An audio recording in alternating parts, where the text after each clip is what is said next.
Let's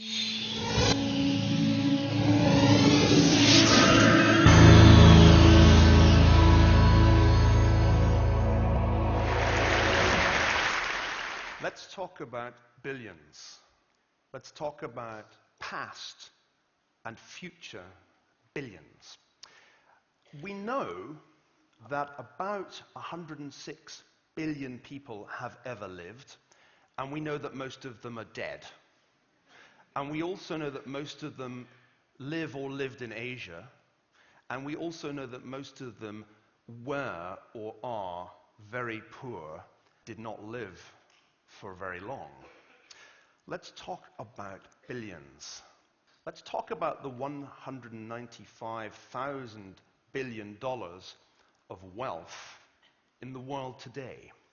We know that most of that wealth was made after the year 1800, and we know that most of it is currently owned by people we might call Westerners, Europeans, North Americans, Australasians. 19% of the world's population today, Westerners, own 2/3 of its wealth.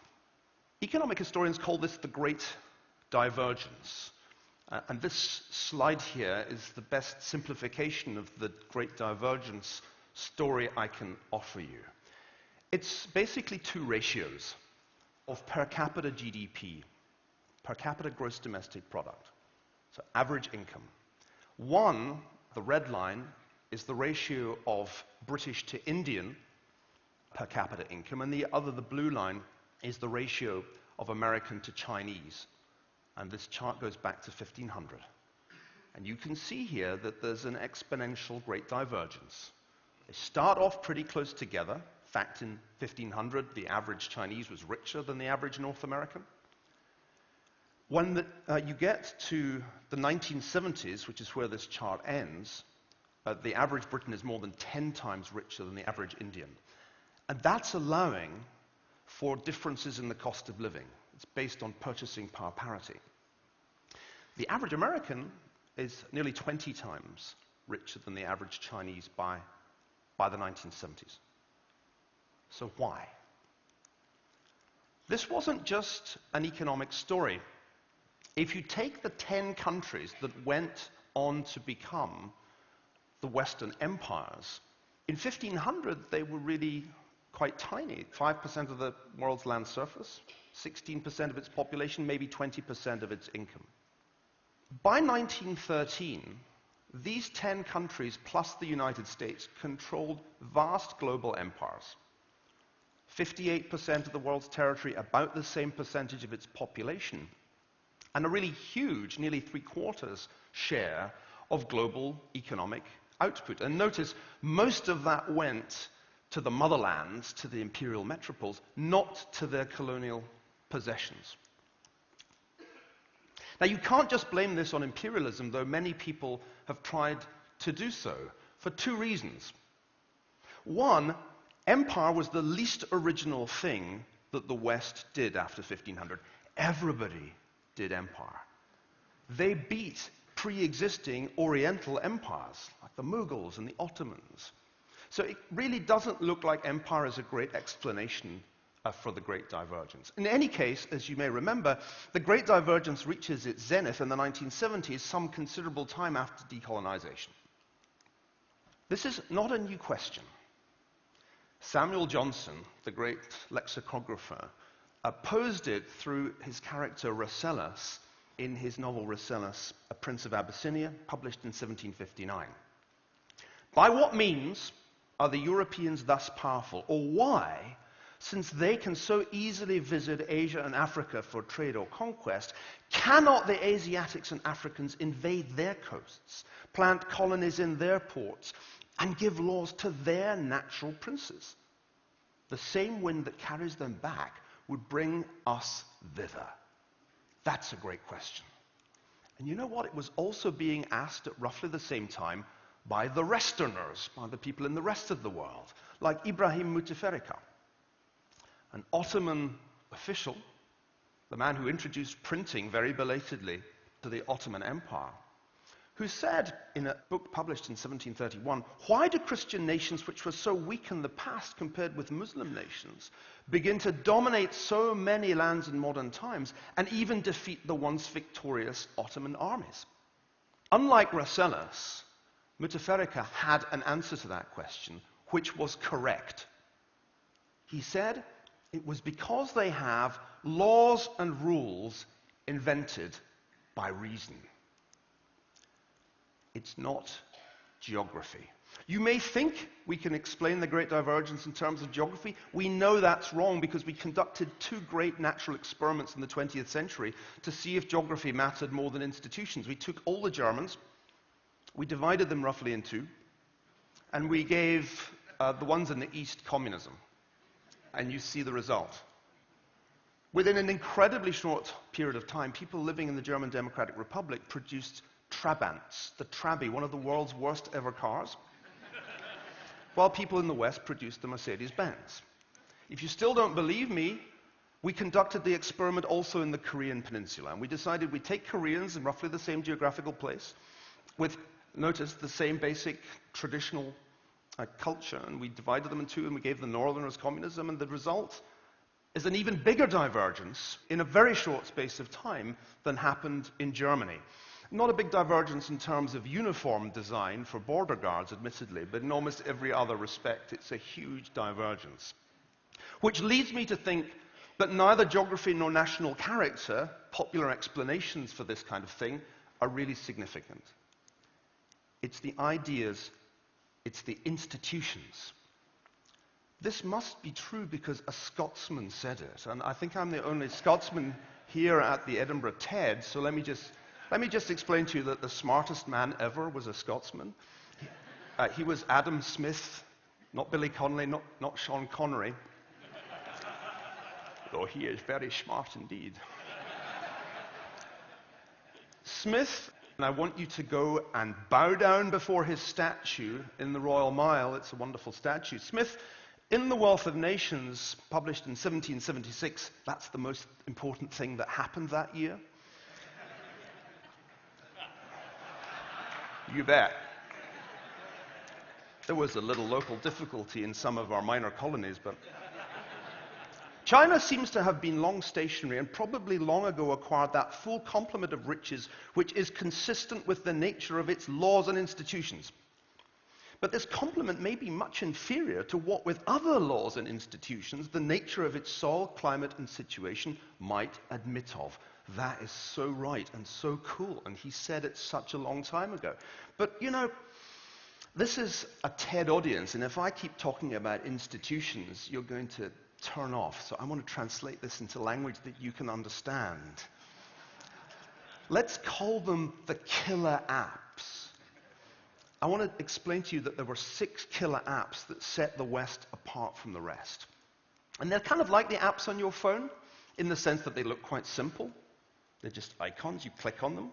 But behind the icon, there's complex code. It's the same with institutions. There are 6, which I think explain the Great Divergence. 1, competition. 2, the scientific revolution. 3, property rights. 4, modern medicine. 5, the consumer society. And 6, the work ethic. You can play a game and try and think of one I've missed out, or try and boil it down to just 4, but you'll lose. Let me very briefly tell you what I mean by this, synthesizing the work of many economic historians in the process. Competition means not only were there 100 different political units in Europe in 1500, but within each of these units there was competition between corporations as well as sovereigns. The ancestor of the modern corporation, the City of London Corporation, existed in the 12th century. Nothing like this existed in China, where there was one monolithic state covering a fifth of humanity, and anyone with any ambition had to pass one standardized examination which took 3 days and was very difficult and involved memorizing vast numbers of characters and very complex Confucian essay writing. The scientific revolution was different from the science that had been achieved in the Oriental world in a number of crucial ways, the most important being that through the experimental method it gave men control over nature in a way that had not been possible before. Example, Benjamin Robbins's extraordinary application of Newtonian physics to ballistics.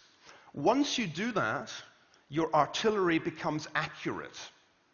Think of what that means. That really was a killer application. Meanwhile, there's no scientific revolution anywhere else. The Ottoman Empire is not that far from Europe, but there's no scientific revolution there. In fact, they demolish Taqiyuddin's observatory because it's considered blasphemous to inquire into the mind of God. Property rights. It's not the democracy, folks. It's having the rule of law based on private property rights. That's what makes the difference between North America and South America. You could turn up in North America having signed a deed of indenture saying, I'll work for nothing for 5 years, you just have to feed me. But at the end of it, you got 100 acres of land. That's the land grant on the bottom half of the slide. That's not possible in Latin America, where land is held onto by a tiny elite descended from the conquistadors. And you can see here the huge divergence that happens in property ownership between North and South. Most people in rural North America owned some land by 1900. Hardly anyone in South America did. That's another killer app. Modern medicine in the late 19th century began to make major breakthroughs against the infectious diseases that killed a lot of people. And this was another killer app, the very opposite of a killer, because it doubled and then more than doubled human life expectancy. It even did that in the European empires. Even in places like Senegal, beginning in the early 20th century, there were major breakthroughs in public health and life expectancy began to rise. It doesn't rise any faster after these countries become independent. The empires weren't all bad. The consumer society is what you need for the Industrial Revolution to have a point. You need people to want to wear tons of clothes. You've all bought an article of clothing in the last month, I guarantee it. That's the consumer society, and it propels economic growth more than even technological change itself. Japan was the first non-Western society to embrace it. The alternative, which was proposed by Mahatma Gandhi, was to institutionalize and make poverty permanent. Very few Indians today wish that India had gone down Mahatma Gandhi's road. Finally, the work ethic. Max Weber thought that was peculiarly Protestant. He was wrong. Any culture can get the work ethic if the institutions are there to create the incentive to work. We know this because today the work ethic is no longer a Protestant Western phenomenon. In fact, the West has lost its work ethic. Today, the average Korean works 1,000 hours more a year than the average German. 1,000. And this is part of a really extraordinary phenomenon. And that is the end of the Great Divergence. Who's got the work ethic now? Take a look at mathematical attainment by 15-year-olds.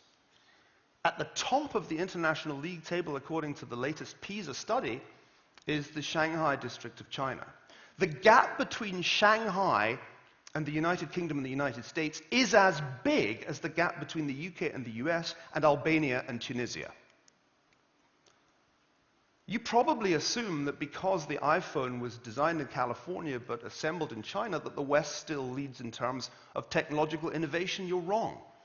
In terms of patents, there's no question that the East is ahead.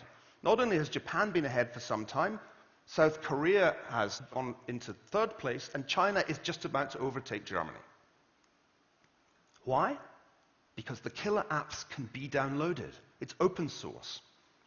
Any society can adopt these institutions, and when they do, they achieve what the West achieved after 1500, only faster. This is the great reconvergence, and it's the biggest story of your lifetime, because it's on your watch that this is happening. It's our generation that is witnessing the end of Western predominance.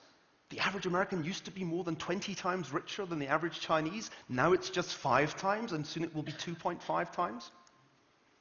So I want to end with 3 questions for the future billions.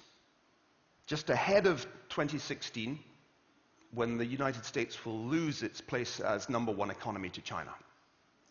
The first is, can you delete these apps? And are we in the process of doing so in the Western world? The second question is, does the sequencing of the download matter?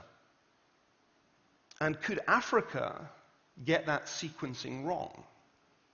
One obvious implication of modern economic history is that it's quite hard to transition to democracy before you've established secure private property rights. Warning, that may not work. And third, can China do without killer app number 3? That's the one that John Locke systematized when he said that freedom was rooted in private property rights and the protection of law. That's the basis for the Western model of representative government. And this picture shows the demolition of the Chinese artist Ai Weiwei's studio in Shanghai earlier this year. He's now free again, having been detained, as you know, for some time, but I don't think his studio has been rebuilt. Winston Churchill once defined civilization in a lecture he gave in the fateful year of 1938. And I think these words really nail it. It means a society based upon the opinion of civilians. It means that violence, the rule of warriors and despotic chiefs, the conditions of camps and warfare, of riot and tyranny, give place to parliaments where laws are made and independent courts of justice in which over long periods those laws are maintained. That is civilization, and in its soil grow continually freedom, comfort, and culture, what old Tedsters care about most. When civilization reigns in any country, a wider and less harassed life is afforded to the masses of the people. That's so true. I don't think the decline of Western civilization is inevitable, because I don't think history operates in this kind of life cycle model beautifully illustrated by Thomas Cole's course of empire paintings. That's not the way history works.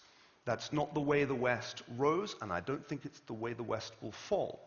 The West may collapse very suddenly. Complex civilizations do that because they operate most of the time on the edge of chaos. That's one of the most profound insights to come out of the historical study of complex institutions like civilizations. No, we may hang on despite the huge burdens of debt that we've accumulated, despite the evidence that we've lost our work ethic and other parts of our historical mojo. But one thing is for sure, the Great Divergence is over, folks. Thanks very much.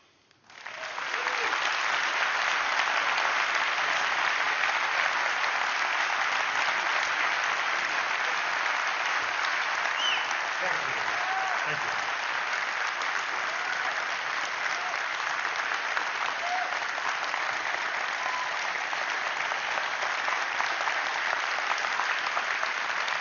Neil,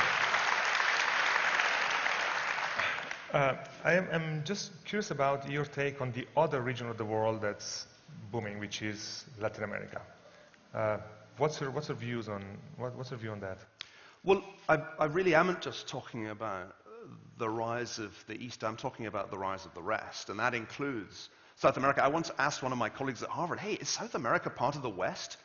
He was an expert in Latin American history. He said, I don't know, I'll have to think about that. That tells you something really important. I think if you look at what is happening in Brazil in particular, but also Chile, which was in many ways the one that led the way in transforming the institutions of economic life, there's a very bright future indeed. So my story is really as much about that convergence in the Americas as it's a convergence story in Eurasia. And there is this impression that North America and Europe are not really paying attention to these trends. Most of them, mostly we're worried about each other, right? The Americans think that the European model is going to crumble tomorrow.